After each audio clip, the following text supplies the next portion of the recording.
The Tom Woods Show, episode 969. Prepare to set fire to the index card of allowable opinion. Your daily dose of liberty education starts here. The Tom Woods Show. Folks, if you like this show, I guarantee you will enjoy my free ebook, Sane Space, Libertarian Dispatches from Bizarro America. Grab your copy at sanespacebook.com. Hey everybody, Tom Woods here. I'm out of town today, so I'm going to play for you a talk I gave years ago, probably 2009. And by the way, later this week, I actually have some very engaging guests coming up. If we can get them scheduled this week, it'd really be great. But I think you'll know them when you hear them. I'll try and remember to point them out to you. But I've got some guests coming up that I know you're going to want to hear from. But for now, I do have this talk from 2009. It's quite some time ago, I suppose, but this was a talk I delivered, I'm pretty sure, in Philadelphia at a Campaign for Liberty event. Back in those days, they had a practice of, on a Friday night, they'd have rah-rah speeches by me and by Ron Paul and people like that. And then on Saturday, they would have us give more, maybe theoretical, but more academic-style talks where we would be trying to teach things instead of just rallying people. So one of the things I talked about, and the topic for this episode today, is the origin of rights. We talk about individual rights a lot, but where do they come from? What are they grounded in? Can they be defended? Are they just arbitrary? So what I do here is really a historical review of different rights theories that have existed over the years. And I wonder if today maybe I would do a better job, although I don't think you'll be super-duper disappointed or anything, but I've learned a lot since then, but I think this is still a pretty good overview of rights theories going back from the Middle Ages up to the present, and what more could you ask from a podcast than that? So here we go, and I hope you enjoy it. So what we're going to do is talk about individual rights, and I've got an awful lot of material on here, so we're just going to zoom on through it, baby, and if you miss something, you can wait 8 months for this to come out and watch it, or you can ask me later. I've also got copies of 5 of my titles available for purchase, and I want you to purchase them only on their merits, not because I'm telling you that we're expecting our 4th child in February and we're going to need some extra cash. That's irrelevant, okay? Just on their merits, I want you to consider purchasing them.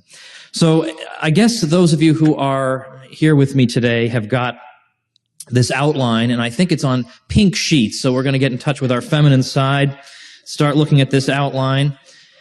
And so if you have the outline, it's easier to follow along. That's why I make them. So first, before we talk about rights, we've got to define what the term means. What exactly is a right? There are a great many definitions of rights, but one that I like and that others in this sort of tradition like comes from a guy who's still alive, Father James Sadowski, who was a professor of business ethics at Fordham for many years, one of the few non-commie professors of business ethics, by the way. And Sadowski's definition is as follows. He says, when we say that one has the right to do certain things, we mean this and this only, that it would be immoral for another, alone or in combination, to stop him from doing this by the use of physical force or the threat thereof. Now notice he does not say, in fact he goes on to clarify this, he says, we do not mean that any use a man makes of his property within the limits set forth is necessarily a moral use. So people may do something that's immoral and still, strictly speaking, be within their rights. So not every vice is or should be criminalized. So you can break promises, by and large. You can be a liar. You can be late all the time. But by and large, these aren't things we're going to throw you in jail for. I mean, strictly speaking, you have a natural right to be late, even if it's really annoying.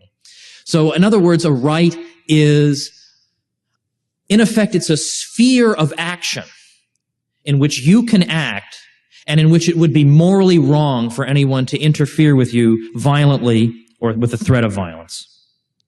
Now, I think it's been taken for granted by many people that rights and rights language is a relatively recent development in the history of Western civilization. But I think that's not correct. It depends on how you define recent. A lot of people were of the opinion, until relatively recently, that really this is a 17th century development, and John Locke and others were really the first to start talking about rights and using the language of rights.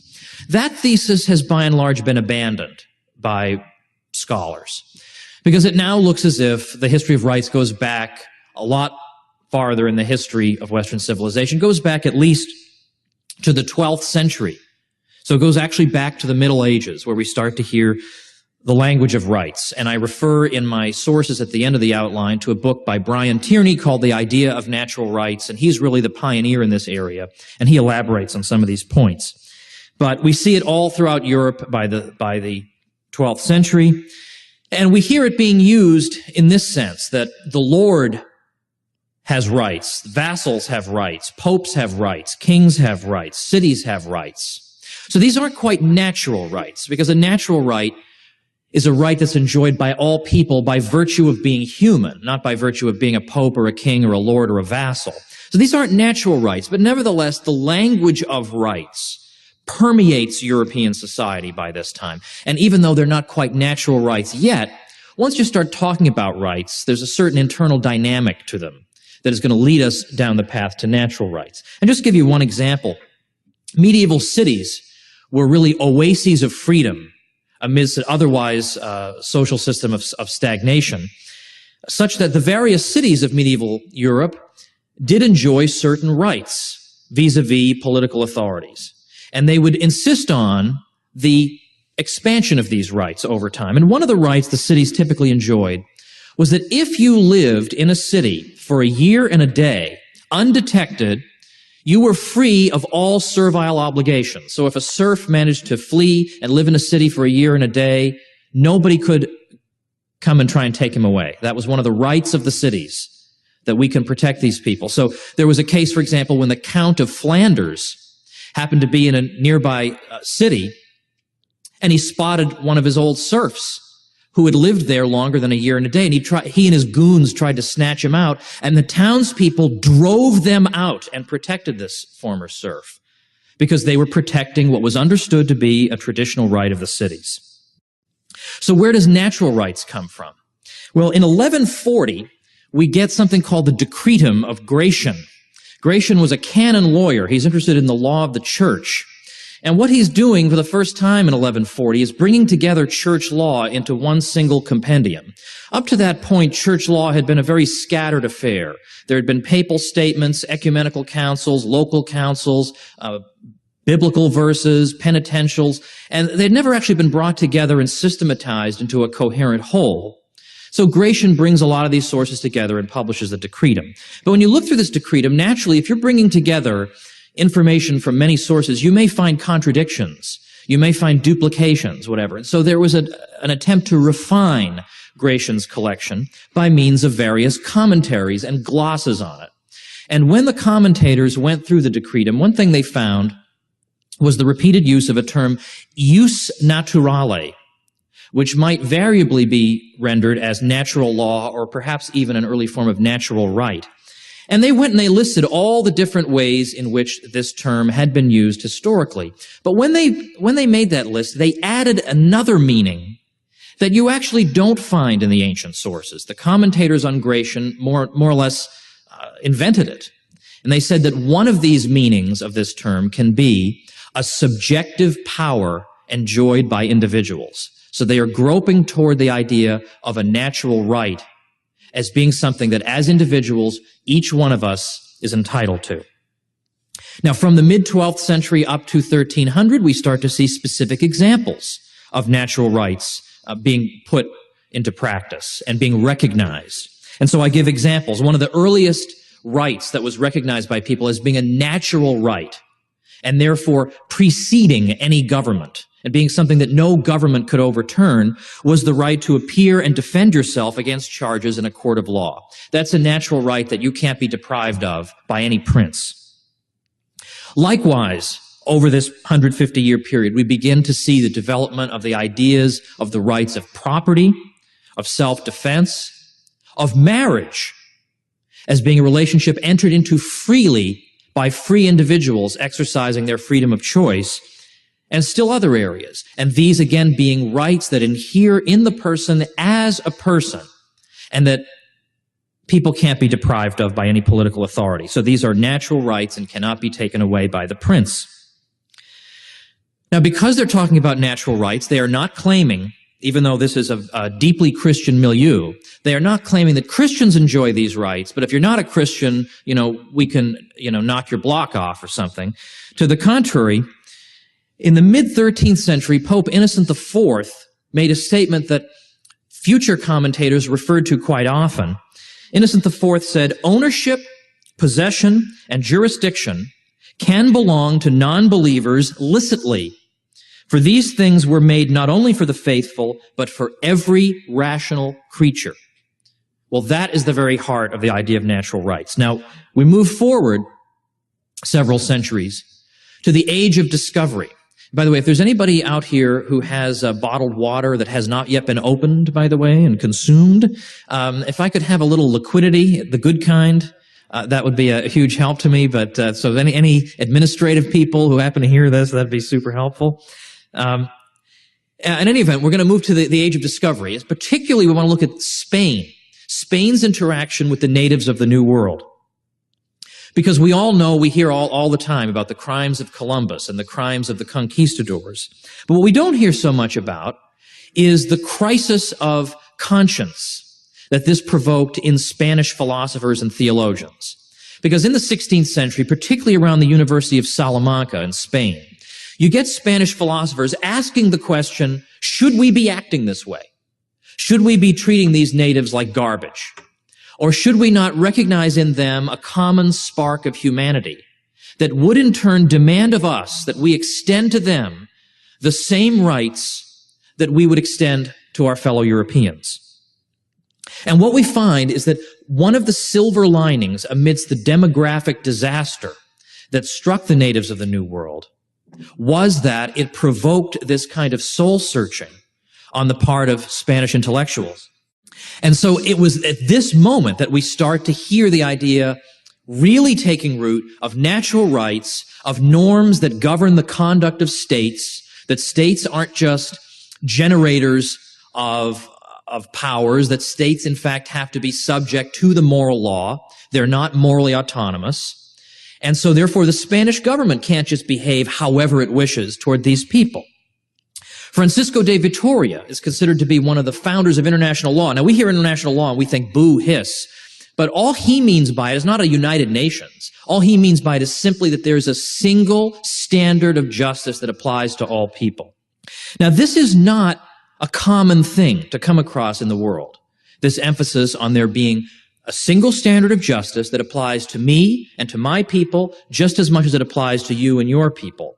I mean, we don't have any record of Attila the Hun sitting back and saying, gosh, should I really be treating people this way, or should I maybe stop these conquests in the name of natural rights? I mean, he was asked once, how come you're looting and pillaging and stealing stuff from people? And he said, well, I don't know, because I want to take people's stuff. Like, why are you even asking me the question? Or likewise, the Harvard historian Samuel Eliot Morison points out that a number of the North American tribes, Indian tribes, they had the same word for the people as they had for members of our tribe, and the same word for enemy or son of the she-dog or whatever they would apply to members of other tribes. Now, if you're going to think in that way, you're never going to reach a level at which you can make a universal statement about universally applicable natural rights. So this is a rarity in the history of the world. So Francisco de Vitoria argues that the natives are rational, so they possess the distinguishing characteristic of human beings, and they are created in God's image, and therefore they are entitled to the same treatment we would accord to our fellow Europeans. He says that they may not have their property taken from them. They may not be, in other words, expropriated on the grounds that they can't really be true owners. They're just stupid old natives. No, that's not right. He says to the contrary, the Aborigines undoubtedly have true dominion in both public and private matters, just like Christians, and neither their princes nor private persons could be despoiled of their property on the ground of their not being true owners. So they have the rights to property just the same way everyone else has. Domingo de Soto, his colleague, again insisted natural rights apply to and are enjoyed by all people. De Soto said, those who are in the grace of God are not a whit better off than the sinner or the pagan in what concerns natural rights. So this is by and large the opposite of what people think Christians believe. You know, we Christians get to do things and we get to kill everybody else. That's really not what the mature late scholastics of 16th century University of Salamanca are saying. And they conclude, moreover, that the natural law, as St. Paul says in the Bible, is written on the human heart. We have a sense of what's right and wrong. We kind of know instinctively what's right and wrong. Sometimes this sense needs to be refined or to some degree corrected, but we have a basic sense of right and wrong. And because we all possess this, and this is something that brutes do not possess, you know, an aardvark doesn't have an internal sense of moral right and wrong, but human beings do, this therefore links us all in a kind of sublime mystical equality because we all possess this ability to reflect on our actions in light of universal principles written on our hearts. This is something that belongs only to Homo sapiens, not to anyone else. And on these grounds, again, this basis of equality and this idea that human beings enjoy a special dignity for this reason, and because they enjoy rationality, they have a certain equality that therefore means that no one of us has any innate particular power to exercise arbitrary power over anybody else. We all have a certain equality on these grounds. Now, a figure people have heard of more, I think, than Francisco de Vitoria or Domingo de Soto is, of course, John Locke, the 17th century, by and large, figure who died in 1704. John Locke, of course, is deeply influential and very much influences Thomas Jefferson with the Declaration of Independence, naturally. And he's going to talk about natural rights deriving from the idea of self-ownership, the idea that you own yourself. Now, that's not an idea that Locke invented. From what I can see, the first figure to actually talk about this idea of a right of self-ownership is a 13th century scholastic philosopher named Henry of Ghent. And I think he died around 1293. So this long precedes John Locke. But Locke really gives a lot of meat to the idea. And I know when people hear self-ownership, some people feel funny about this. How could you really own yourself? And first of all, we have to understand what's meant by ownership in this case. All that's meant by ownership is range of control. So who has the best moral claim to exercise a range of control over your physical body? Who has a better claim than you yourself? Okay? And then even if we want to get really graphic about it, suppose I actually want to donate a kidney to save my daughter or something. I would have the moral claim to do that. Nobody else could come up to me and say, hey, by the way, I'm going to start yanking body parts out of you. Right? We instinctively recognize that we as individuals have the greatest moral claim to exercise a range of control over our own bodies. Now, an objection that we hear sometimes, I think, from religious people would be that, but doesn't God own everybody? Isn't it kind of impious to claim that you own yourself? But I think the answer to that is, again, we're talking just about range of control, and we're talking about our control over our bodies vis-a-vis other people. Certainly, vis-a-vis other people, no one has a better claim than I have. But beyond that, if it's true that God created all things, He created the whole world, He created the earth, He created all the land, well, nobody has any hesitation in saying, I own this land. But no one comes up to him and says, now, wait a minute, God owns the land. You have no right to have a deed to this land. So I think if you were to make that argument, it would abolish all ownership. So I think that's not really a concern. Now, self-ownership is a Lockean principle, and what follows from that is the right of private property. And that right derives from, according to Locke, we have a situation in which there is no, beginning of the world is given to us sort of in common in his view, and no one individual has any particular claim on any one thing yet, until such time as people exercise their labor upon some previously unowned good. So I cultivate some soil, I pick some berries, whatever. I mix my labor with the fruits of the earth, and that becomes an extension of me. It becomes an extension of my self-ownership. I then have domain over those things that I've mixed my labor with. And then after I mix my labor with them, I can sell them. So the next person doesn't have to constantly be mixing his labor. We're talking about only about previously unowned things. Once they come into ownership by means of my mixing my labor with them, then I can transfer them to other people by means of gifts, will bequests, or sale. And this is how we come to own things. Now, Locke says that there are certain inconveniences. Now, the word inconveniences had a stronger connotation at the time he wrote than it does today, but there were inconveniences of the state of nature. And by state of nature, he means a pre-political world before there were governments, in which all of us were pursuing our natural rights to our lives and our liberty, to the domain of control over our bodies, but that prior to the establishment of a government, we enjoy these things, according to him, only precariously. And you don't need to dwell on this, but I'll just say very quickly, for example, in the state of nature, there's no body of universally recognized law we can appeal to. There's no reliable law enforcement. And thirdly, we have the problem of people being very bad judges in their own cases. People are going to tend to side with themselves if a case of conflict should arise. So according to Locke, we need to remedy these deficiencies by means of civil government, and we therefore delegate to that civil government some portion of the rights we would enjoy completely in the state of nature. We delegate some of these, for example, perhaps some of our self-defense, like, for example, judicial services. We would delegate that to governments. And so governments would be there to perform just night watchman services, simply to protect rights of property and right to life, and that would be it. And if they try to exercise powers beyond these that are strictly necessary for these purposes, then the people would have the power to abolish that government, because then that government would be interfering with rather than protecting their rights. Now, a much more recent figure, and I know how fast this is. This is super fast, but that's what an intro is, baby. And then it makes you want to read more, because I know that's what we all need in this room. We're saying, man, oh man, I wish I had something to read, you know? Well, the next guy I want to talk about is much more recent. He died only very recently. Robert Nozick was a Harvard philosopher. What's very significant about him is that his book, Anarchy, State, and Utopia from 1974, is a very rare case of a professional philosopher who's very respected at a top university taking liberty arguments seriously. And that's what he does in this book. And he argues for a minimal state that exists for the provision of rights protection services, but no other. That's what the state is confined to. Now, he was criticized in an article called Libertarianism Without Foundations because he doesn't give an express account of how people come to enjoy rights or what the source of people's rights might be. He doesn't talk about this expressly in the book. So he was criticized for this. Well, you're just arbitrarily making assertions. But his defense to this, undoubtedly, would be that in this book, he is making an appeal to principles that everybody would take for granted. There's no obvious need to belabor the point by giving you a 30-chapter explanation of why slavery is wrong.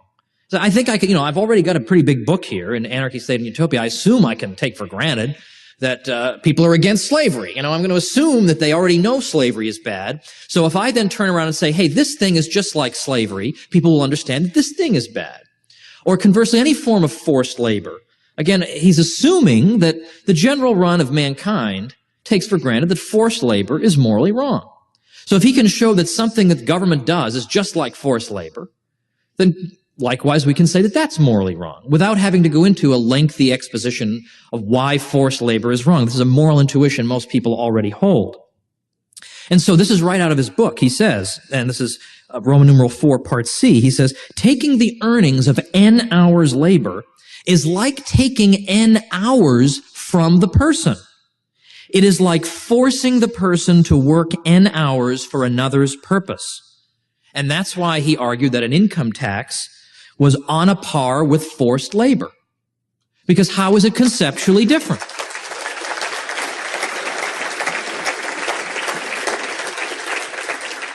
And this drove philosophers crazy. If the best argument you can come up with is, well, you never explained why forced labor is bad. You won, right? That's what they come up with. Now, on the next page here, we've got an even more radical exposition of natural rights. And this is at the hands of Murray Rothbard, 1926 to 1995.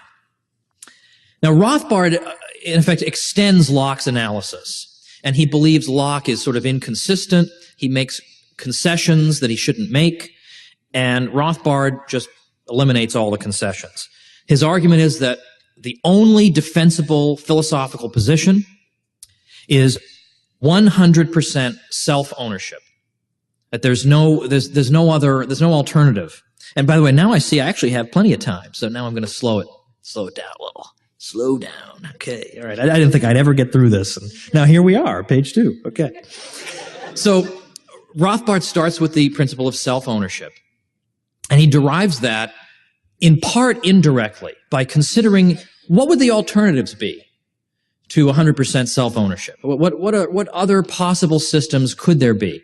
And if I can show that those systems either don't work or lead to absurdities or fail to answer the question as posed, then we're left with the only alternative, which would be 100% self-ownership. So he offers in his book, The Ethics of Liberty, 1982 or 3, he offers 3 possible alternatives. I think it's 82. He says, first of all, and this is just in a footnote, he says, suppose we had a system in which nobody owns anybody. Nobody owns himself or anybody else. What would be the result of a system like that? Well, again, if we consider the meaning of ownership in this sense as being exercising a range of control, well, then in that case, if nobody owns anybody, including himself, nobody could eat, nobody could breathe, because no one would have legitimate range of control over his own body. No one would have the permission, in effect, to do anything. So everybody would be dead. So this can't be right. The idea that no one should have range of control over anyone, including himself, can't possibly work. Secondly, everybody owns everyone, or maybe slightly more accurate, everybody owns a portion of everyone else. This would be a possible sort of communism of bodies. Everybody owns a portion of himself, but also owns a portion of every other person. All right, well, how's that going to work? Right? I mean, again, if ownership implies range of control, that would mean I have a range of control over every single other person. So nobody can actually do anything unless they've gotten my consent and the consent of everybody else. Well, again, this is obviously absurd. There's no way this could persist. And obviously, if you have a society of a whole lot of people, how could everybody keep tabs on everybody else and say, now, wait a minute, I haven't given my 4% vote on your body yet, so you're going to have to just stay and wait. It would be impractical, even if it could be done. So what would inevitably have to happen would be you'd have to have some sort of Kremlin-type Politburo situation where the Politburo will decide what to do with everybody's bodies, and then that would lead us into the third possibility, partial ownership of one group by another. So there's another possibility. Let's suppose we have a situation in which one group of people they all own themselves, but they also own another group of people in the society. Well, Rothbard has a couple arguments against this, but one of them is this fails to answer what it is we're searching for. We're searching for a universal ethic for man, for mankind, that would apply to man qua man. Now, if you're going to say that, well, the correct ethic would be that people with red hair get to dominate people with black hair, that's not an ethic for man. That's an ethic for one group of people. We're looking for a universal standard that would apply to everybody. So this doesn't even meet the definition of what we're seeking. So this is excluded. So according to Rothbard, the only alternative that's left is self-ownership, is 100% self-ownership of each person by himself. Now, if you notice immediately, I think, the extremely radical political implications of Rothbard's conclusion, which would be, if there is such a thing as if we have 100% self-ownership, then, according to him, any form of aggression against the individual is morally unjustifiable, including taxation. That would be morally unjustifiable because that would be a kind of theft from one group preying upon another, and that would be a violation of the self-ownership of the people being taxed. And he would say that there has to be one standard of morality that is universally applied to all people. And one thing that would fail that test is, I can steal, but you can't. I can hit you, but you can't hit me. That type of ethic is not universal. And so therefore, if a government is going to try to exercise a non-universal ethic and say, well, we can take, but you can't, or we can expropriate you in order to protect you from expropriators, This is not a universal ethic, and it violates the tenets of self-ownership. So that's why Rothbard rejects the state altogether. He moves beyond the minimal state of Locke and Nozick to say that even the minimal state violates rights and therefore can't be justified. Now, oh wow, hey. I'm just telling you the stuff, okay? I'm not taking sides here. I'm just telling you. Nobody believes me. All right. Okay. But I mean, I'm trying to be fair to everybody here. Okay, now finally, you'll notice that I've got like a 58-page last example, not because it's the most important, but simply because the argument is very unfamiliar to people, I think, and it's much easier to follow just going on here. In fact, I'm even going to make it even simpler. Under Roman numeral 6, I'm going to strike out letter D altogether. We're just going to strike it out and make it even simpler. So here what I want to talk about is a very interesting, relatively recent attempt to ground the idea of natural rights on a somewhat different foundation. And so what you find, and you know, you may find some of these things persuasive and some not. You may find all of them persuasive. But the fact that we can make this argument from numerous different angles, and yet it leads us to the same basic conclusion of the existence of natural rights, I don't think that's a weakness. I think that's a strength. I think that shows that it's a truth that, albeit perhaps from somewhat different angles, we're all approaching from different ways. So Hans Hermann Hoppe, who just turned 60 this year, is still alive, lives in Europe. I remember he's offered his own version of things, and one of my most memorable interactions with him was seeing him probably 4 years ago, 5 years ago, and telling him that I had a new. Oh, he came up to me and said, "Oh, I see you have a new book that is coming out, and that is good, and whatever." So that's my best German accent I can do. So I said, yeah, but even better, you know, we've got great news. We have another baby coming. This was our third. And he said, "Oh, congratulations." I said, "Yeah." I said, it seems like we're doing like one baby per book at that point. Like it was like every time a book came out, there was a baby, like all the time. And he said, "Well, I don't know if you can keep up that pace." And I walked away not knowing, does he mean books or babies? Anyway.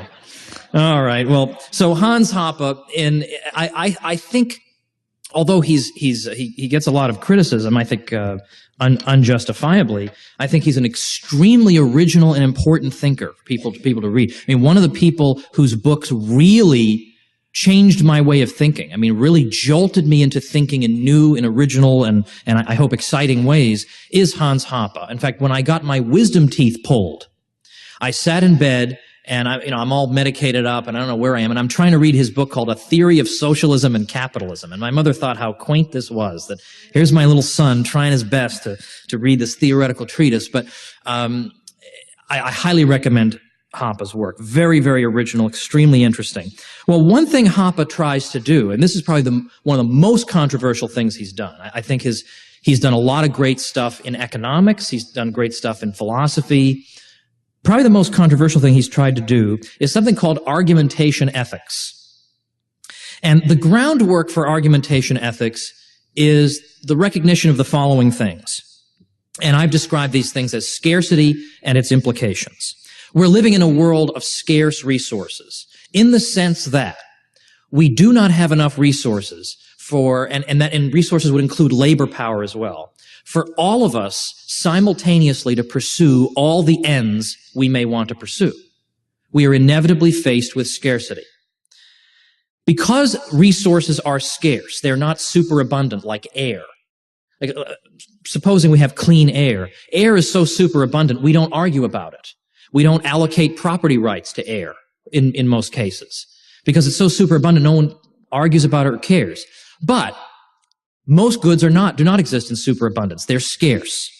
And because scarce resources exist, and because my exercise of a range of control over one thing precludes your simultaneous exercise of a range of control over that thing, the potential for conflict exists by virtue of the existence of scarcity. So if we want to live peacefully in society, given the possibility of conflict that scarcity introduces, we need a peaceful, objective, conflict-avoiding system of property ownership that would assign these scarce resources to some owner who can exercise a range of control over them. So peaceful, well, that's obvious. Again, if we're looking to avoid conflict, we need peace. But also objective. Whatever it is that links me with the good that I exercise control over needs to be something that can be recognized by everyone, that is objective. It can't just be, I've got a feeling that I should own such and such. Well, you might have the feeling that you should own it, and that doesn't avoid conflict at all. So it needs to be an objective link between the person and the object owned in order to avoid conflict. So the system that we're looking for that will reduce conflicts is a system that is going to specify which individuals may exercise enforceable control over which things. Because if you have a right, it doesn't mean anything if you're not allowed to enforce it. I mean, you can talk all day long about your property rights while the government is bulldozing your house. So the ability to enforce the right is important. So this is what rights theory and interpersonal ethics are seeking to address. Now, I think it's also important as a preliminary step to observe that everybody, even thieves, even communists, even fascists, everybody presupposes a theory of rights and ownership. Everybody does. Because the communists are not saying nobody should own anything. They're not saying no one should exercise a range of control over anything. They're saying these people should exercise that range of control, not these exploiters. A thief is saying, I should have control over these goods because I'm big and strong and I've got a gun and I can take them from you, and you shouldn't. So in effect, he also has a theory. It's a crummy theory, but he does believe, he's not saying no one should exercise control over anything. Everybody's got some theory as to who should control property. Bureaucrats, governments, thieves, whatever, free individuals. Everybody's got some understanding of how ownership should be conferred. But what's controversial about Hans Hoppe's argumentation ethics is he's arguing that only the libertarian theory of property can actually be rationally justified. You can have a million theories. This is the only one that can be rationally justified in an argument. Now, how does he come to this very sort of shocking conclusion? And by the way, by libertarian theory of rights and ownership, all he means is the idea, really, that comes from Locke and perhaps purified by Rothbard, the idea that the owner of something is either the first user of the thing, as in the case of a previously unowned good, or the transferee of that good by means of gift or bequest or sale. That's the libertarian theory of rights and property ownership.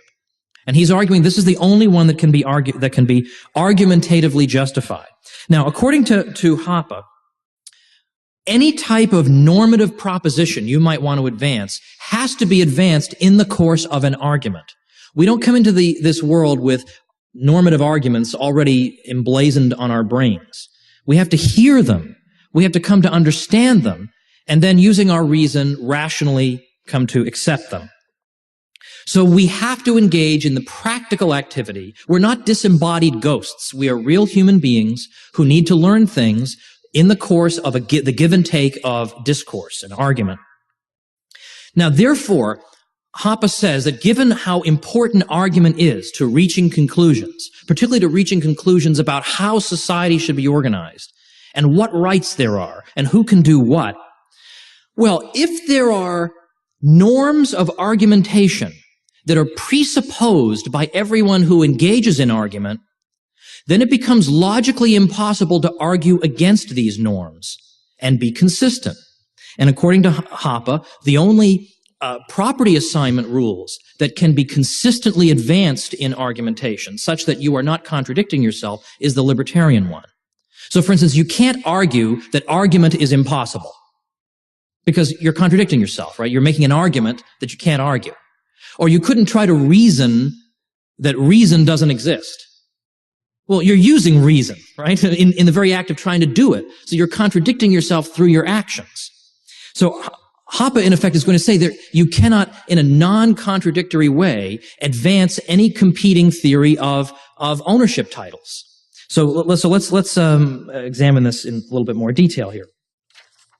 He says, I think I've covered this. The act of argumentation itself takes certain norms for granted. To argue coherently, one cannot deny the very norms that are presupposed by the participants as being true. So really what Hoppe is saying is that, Hans Hoppe, I'm a libertarian, but really so are you. You just don't realize it. That every time we engage in argument, we're temporarily all being libertarians. Because what we're engaged in is a peaceful attempt to persuade someone of a proposition. It's not an attempt to persuade them by saying, look, I'm going to argue with you for a little while, but if you don't accept what I'm saying, then I'm going to clock you over the head. Well, that's not argumentation by definition. That's a threat.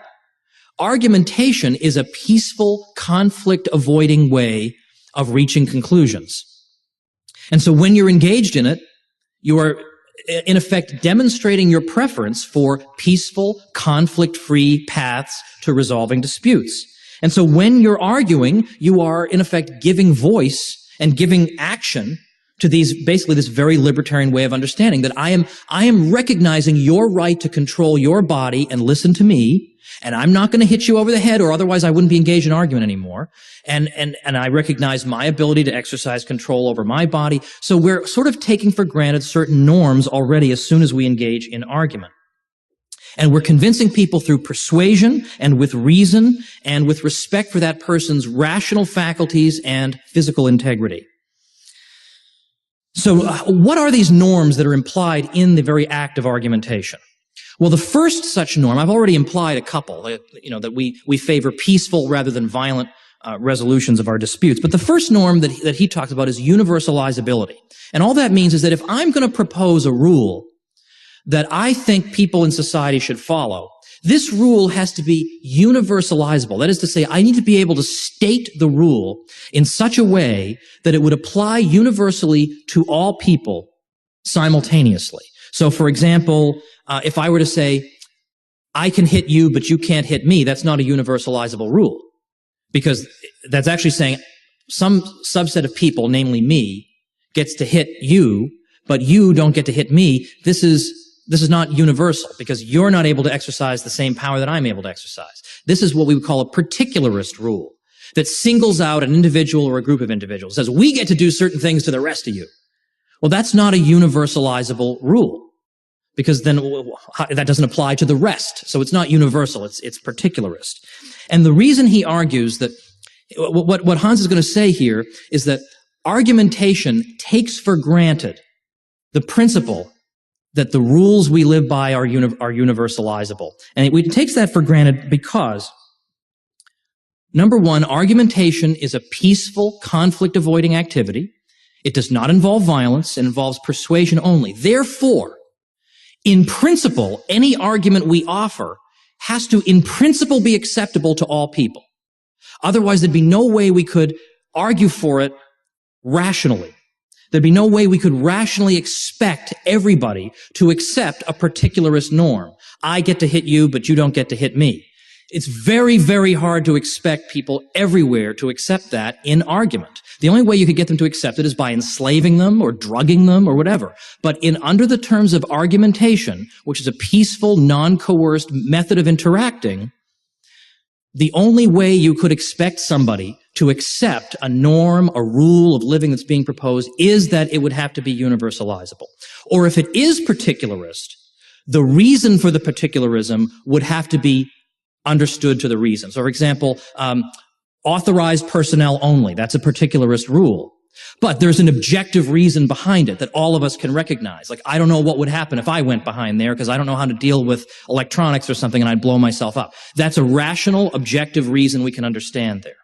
But unless there is some rational, universally acknowledgeable reason to justify a particularist rule, you can't. They have to be universalizable. Now, so right away, the universalizability, right away it rules out certain norms. Right away it rules out socialism. I can take from you, you can't take from me. Socialism doesn't even pass the first norm of argumentation. But universalizability is necessary but not sufficient. Because it's also universalizable to say everybody should get drunk on Friday night. People are clapping for that, yeah. But likewise, it's also universalizable to say everyone should be executed for drinking on a Friday night. So universalizability is not sufficient, but it's a beginning. Now let's skip down to letter E. When we are engaged in argumentation, we are acknowledging that we value the ability to use things. First of all, I value the ability to use my own body to engage in the argumentation. I value the ability to use the things that keep me alive, that make it possible for me to be standing here making this argument. Right away, we automatically acknowledge that we value the ability to use things. What the norms of argumentation in turn do is that they presuppose a certain way of assigning rights to the use of these things. So, argumentation, in other words, is a kind of filter. The norms we take for granted when we engage in argumentation filter out certain types of norms right off the bat. So they rule out a norm like, no one may ever use any scarce resources. That's contradicted in the very act of arguing it, because you're using the scarce resources of your vocal cords, your body, the food that keeps you alive, the standing room where you're standing. Those are all scarce resources. So you can't, in a non-contradictory way, make that argument. So a norm like that is ruled out by the very norms of argumentation itself. You could say there's a logical factor that's ruled out by argumentation. Contradictions. Trying to argue for a contradiction is ruled out by the norms of argumentation. Because argumentation takes for granted that in a peaceful way you can expect to persuade the whole world, at least in principle. There's no way you can persuade the whole world of a contradiction, because contradictions are untrue. But argumentation also rules out particularistic norms. I can hit you, you can't hit me. Again, the world could not be expected to accept this in argument. So, given again that argumentation is a peaceful, conflict avoiding way of dealing with disagreements, this now leads us to the last part, F, which is libertarian property rights. According to Hoppe, only libertarianism, the libertarian first user, I'm the first one who's mixed my labor with this unowned resource, and then I can transfer it to subsequent owners. Only this norm can be argumentatively justified in discourse, because first, it is an objective link. It's not just, I feel like I should own this. This is a link that we can all see. We can all see you mixed your labor with this. Or we can see the receipt you have when you purchased it from the original person who mixed his labor with it. This is an objective link that is available universally for observation by the whole world, and therefore is one of the first steps in facilitating peaceful social interaction. Secondly, the rule is universalizable because it applies to any conceivable property owner. If he's the first user, then he has the claim. Or if he is the transferee of the first user, then he has the claim. We're not saying only redheads can be owners. This is a universalizable rule, so it satisfies the universalizability requirement. And finally, it's conflict avoiding because everyone can see the objective link linking the owner to the property. It is perceivable to the senses and to the reason.